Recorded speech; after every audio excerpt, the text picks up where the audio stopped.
بات کریں گے پولیس ڈائریز کے حوالے سے کہ ٹرائل کے دوران اس کی اہمیت کیا ہے اور کیا اس کے کنٹینٹس کو ٹرائل کے دوران کراس ایگزامینیشن میں کنفرنٹ کروایا جا سکتا ہے یا اس کو کاربوریٹری شہادت کے طور پر استعمال کیا جا سکتا ہے.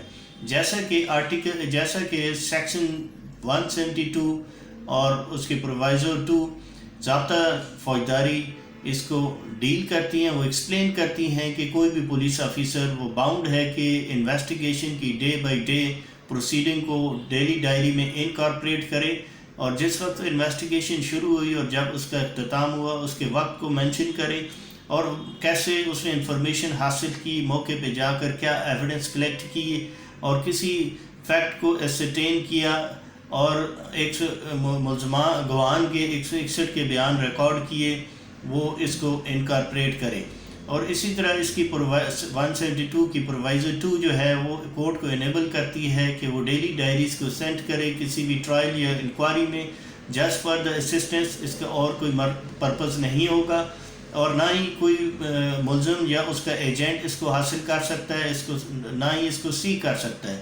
ڈیلی ڈائری 2 پارٹس پر مشتمل ہوتی ہے, جنرل ڈائری اور اسپیشل ڈائری. جنرل ڈائری ایک ان پریویلیج ڈاکیومنٹ ہے, ریکارڈ ہے جس میں 161 کے گواہان کے بیانات یا کوئی پلیس آف اکرنس کا سائٹ پلان وغیرہ ہو سکتے ہیں. اور جو اسپیشل ڈائری ہے یہ پریویلیج ریکارڈ ہے جس میں انویسٹیگیشن ہوتی ہے اور اس کا اوپینین ہوتا ہے.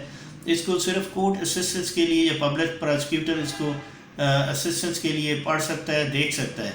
اب اسی طرح اب اس کی ایویڈینشی ویلیو کی ہم بات کریں کہ یہ جو ایویڈنس تفتیش انکارپوریٹ ہوتی ہے ڈیلی ڈائری میں, یہ 161 کا بیان تصور نہیں ہوگا, سبسٹینٹیو پیس آف ایویڈنس تصور نہیں ہوگا, ان ایڈمیزیبل شہادت تصور ہوگی, نہ ہی اس کو کاربوریٹری یعنی تائیدی شہادت تصور کیا جائے گا. اسی طرح جو انویسٹیگیشن کے گواہان کو عدالت میں جو آن اوتھ بیان دے رہے ہوتے ہیں اس کی کریکٹنس کو جانچنے کے لیے انویسٹیگیشن کو استعمال نہیں کیا جائے گا. اسی طرح انویسٹیگیشن اپنی جو اوپینین آئی او نے دی ہے یا کسی فیکٹ یا سرکمسٹانس کو مٹیریل کو سامنے لایا ہے, عدالت اپنی فائنڈنگ کو اس پر بیس نہیں کرے گی. اب آپ کے ذہن میں یہ کوشچن کریپ کر رہا ہوگا کہ ان تمام سچویشنز میں اگر پولیس انویسٹیگیشن کی ڈائری جو ہیں وہ اپلائی نہیں ہوتی تو ٹرائل میں اس کا کیا مقصد ہے.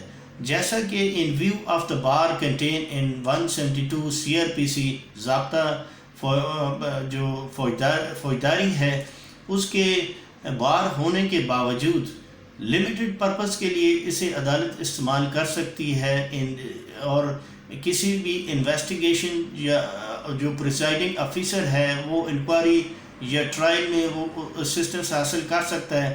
اسی طرح عدالت اس اسسٹنس سے containing the indication source of lines کو آبزرو کر سکتی ہے, کسی گواہ کو کہ ایویڈنس کو آبزرو کر سکتی ہے for the purpose of doing justice.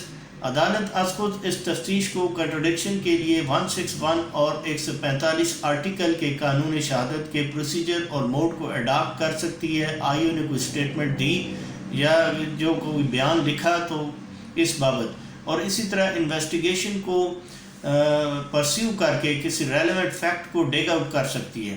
اسی طرح اگر آپ دیکھیں ڈیلی ڈائری میں کسی کنفیشنل اسٹیٹمنٹ کو ریکارڈ انکارپوریٹ کر دیا گیا ہے تو 172 سیکشن جو ہے CRPC کی وہ اس پہ پریویلیج اس کو ریکارڈ تصور نہیں کیا جائے گا.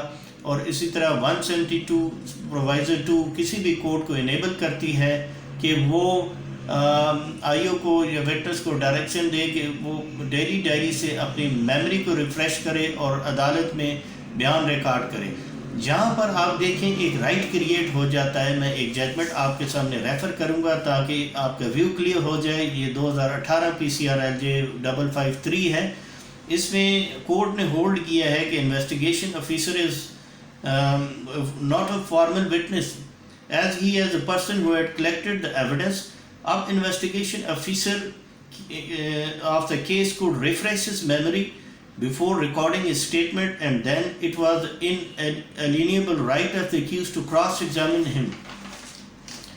contradict or corroborate him as the case might be. اور اسی طرح once a witness had refreshed his memory, defense would be entitled to see the particular portion of case diaries and to ask the question with regard to the investigation of the case to arrive as just and proper decision of the case. تو Reliance اسی طرح place کیا گیا 2008 SCMR 684 پر. اور میں further آپ کو judgment refer کرتا ہوں جو ڈفرینٹ سچویشنز میں اس کی ایویڈینشی ویلیو کو اور کیسے اس کو یوز کرنا ہے اس بابت ہے تاکہ آپ کا مزید ویو بہتر ہو سکے. 2014 PCRLJ 12336 AIR 1952 Madras 535 AIR 1953 Madras 179 AIR 1926 Lahore 54. یہ انڈین ججمنٹ ہیں. اور اسی طرح 2018 PCRLJ 553 اور PLD 1993 سپریم کورٹ 236. آپ نے میری ویڈیو کو دیکھا، آپ کا بہت شکریہ.